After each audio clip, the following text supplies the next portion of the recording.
नमस्ते जी, मैं SKT सुनील कुमार तहलान अपने आदर्श YouTube चैनल पर आपका स्वागत करता हूं। आज का हमारा विषय शब्द विचार रहेगा। पिछली वीडियो में हमने वर्ण के विषय में पढ़ लिया था कि वर्ण किसे कहते हैं। आज हम शब्द के विषय में जानेंगे, क्योंकि हिंदी व्याकरण में वर्णों से शब्द, शब्दों से पद और वाक्यों का निर्माण होता है। तो शब्द किसे कहते हैं?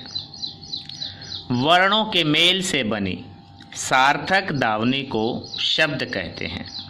जैसे कमल, क, ए, मैं, ए, ले, ए इन 3 वर्णों से बना है,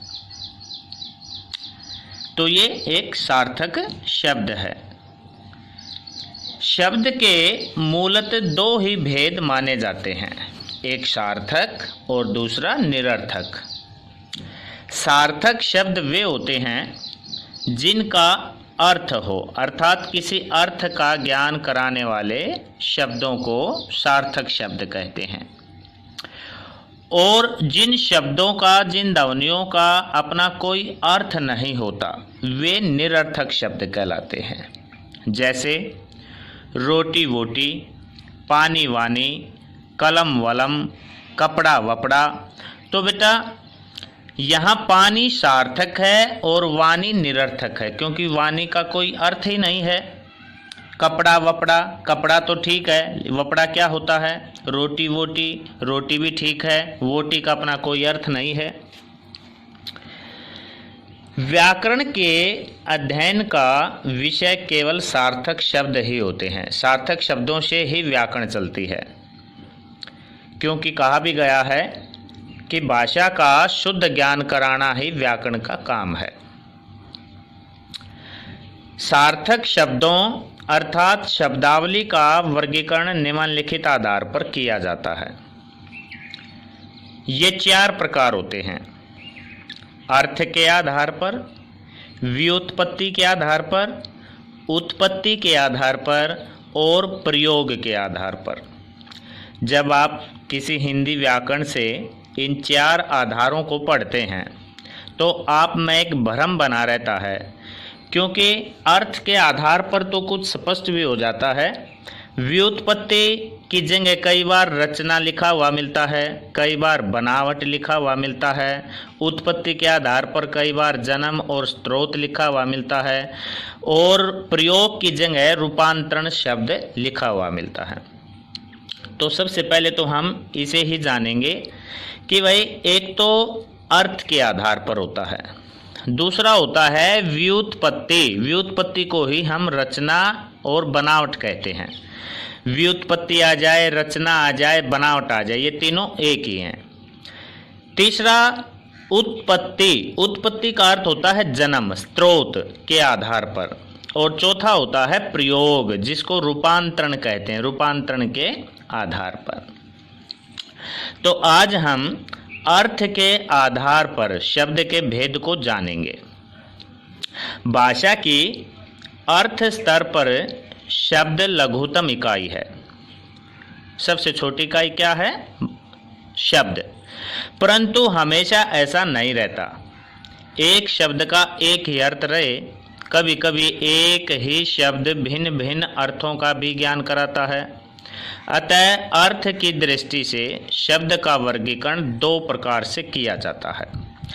एक तो परंपरागत आधार पर और दूसरा नए दृष्टिकोण के आधार पर। परंपरागत आधार पर अर्थ की दृष्टि से शब्द के 3 भेद होते हैं: वाचक शब्द, लक्षक शब्द और व्यंजक शब्द। साहित्य दर्पण आचार्य विश्वनाथ कविराज ने अपने ग्रंथ के 2य परिच्छेद में 3 शब्द शक्तियों का वर्णन किया है: अभिधा, लक्षणा और व्यंजना। ये बिल्कुल नए शब्द हैं आपके लिए।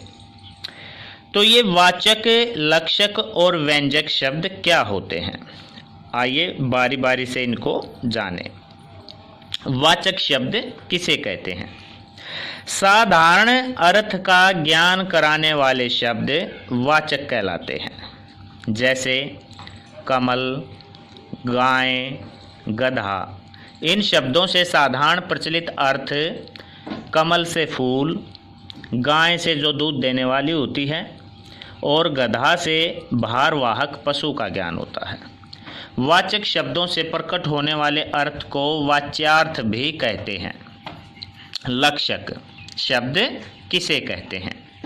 साधारण अर्थ को छोड़कर उससे संबंध रखने वाले किसी अन्य अर्थ का ज्ञान कराने वाले शब्द लक्षक कहलाते हैं। जैसे गीता तो बेचारी गाय है, सोनू गधा है। यहाँ गाय और गधा शब्द का अपना अर्थ न होकर गाय का अर्थ भोली व सीधे स्वभाव वाली तथा गधा का अर्थ मूर्ख के लिए प्रयुक्त हुआ है। भिन्न अर्थ देने के कारण ये दोनों शब्द गाय और गधा लक्षक हैं। लक्षक शब्दों से प्राप्त अर्थ लक्षार्थ कहलाते हैं। अब आता है व्यंजक शब्द किसे कहते हैं?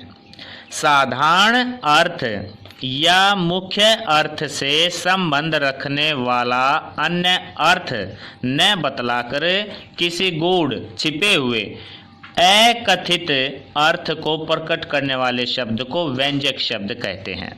जैसे घंटी बज गई, इस वाक्य का अर्थ छुट्टी हो गई, अतः यह व्यंजक शब्द है। व्यंजक शब्द से प्रकट होने वाले अर्थ को व्यंग्यार्थक कहते हैं।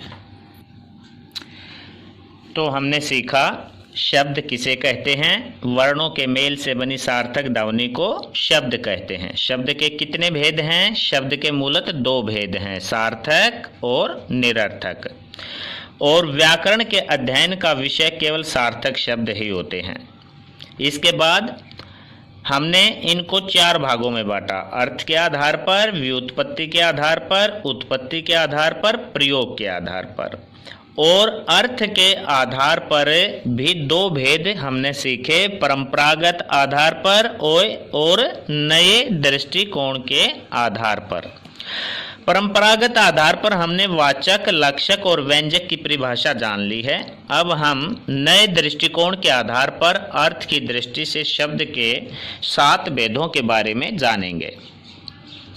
तो बेटा प्रश्न आ जाए कि परंपरागत आधार पर शब्द के कितने भेद हैं, तो हम बोलेंगे 3, वाचक, लक्षक और व्यंजक। और प्रश्न आ जाए कि नए दृष्टिकोण के आधार पर अर्थ की दृष्टि से शब्द के कितने भेद हैं, तो हम बोलेंगे कि अर्थ की दृष्टि से शब्द के 7 भेद होते हैं।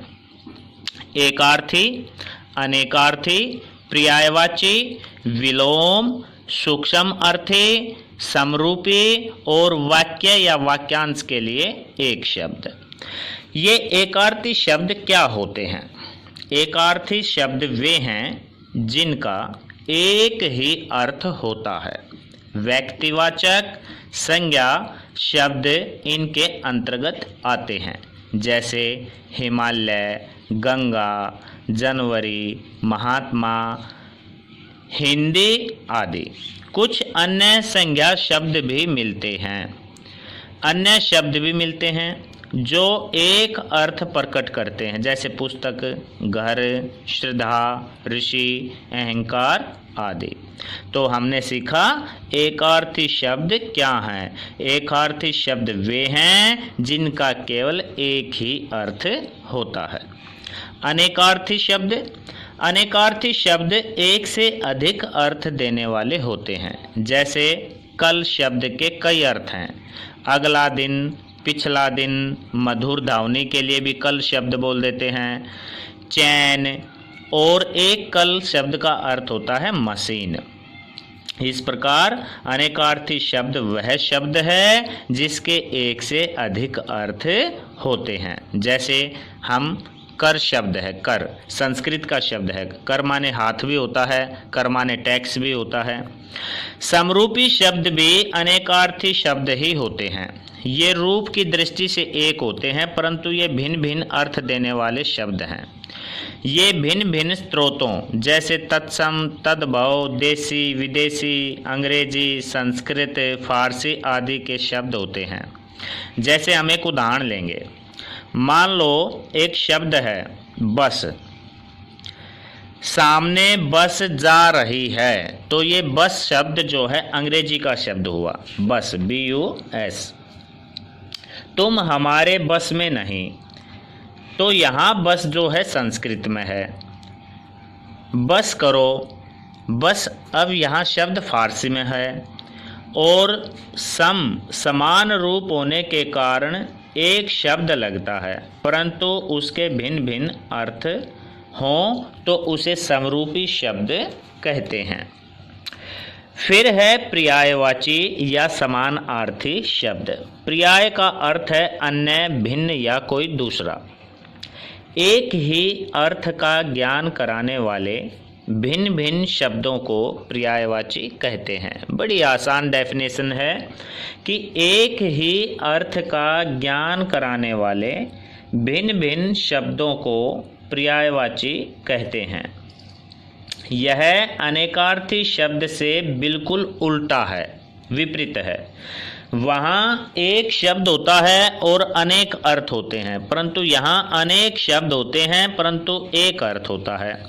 ऐसी स्थिति जहाँ अनेक शब्द एक ही अर्थ देते हैं, जैसे निशा, रात्रि, विभावरी, रजनी आदि, एक दूसरे के पर्यायवाची समानार्थक शब्द कहे जाते हैं, परंतु इनका अर्थ रात होता है। इसी प्रकार मेघ, घन, बादल, जलद, नीरज, नीरद, प्योद आदि है।